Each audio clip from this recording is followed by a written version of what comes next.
Everyone has a story to tell. Most of the things that I share in my content are things that I have experienced in my life.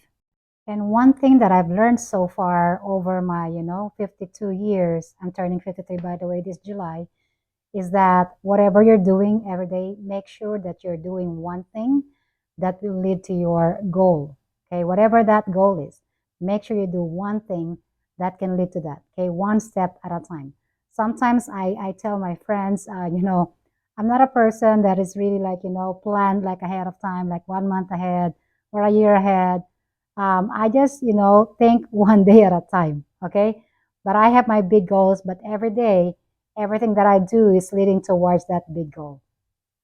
And that's what happened to me because when I was small, when I was a young girl, I always wanted to be a teacher.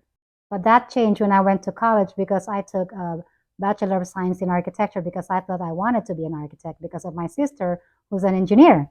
But 6 months into becoming the path to being an architect, I said this is not what I wanted.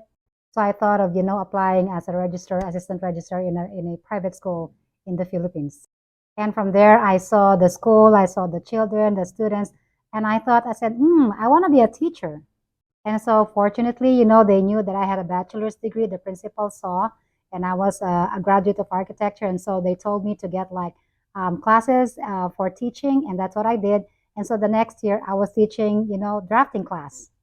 And I did that for 9 years. And after 9 years, my sister saw an ad on the TV says Teachers for Texas. And so she told me to apply, which, I did not really pay attention, but I still did. And long story short, I came to the United States to become a math teacher in Zapata, Texas. And I taught there for 3 years. Then after that, I moved to Austin, Texas, became a middle school math teacher, then became an instructional coach for 9 years. And after that, I moved to another district, and then I became an assistant principal. And every time I would do something, it leads to my big goal, which is becoming financially independent. But all of these things, the things that I've been doing has not been helping me to that path. And I saw this workshop one day, and this one really resonated to me because it helped me, lead the path to financial independence. So I'm still working in assistant principal, but at the same time, I became passionate about these workshops that I joined the organization.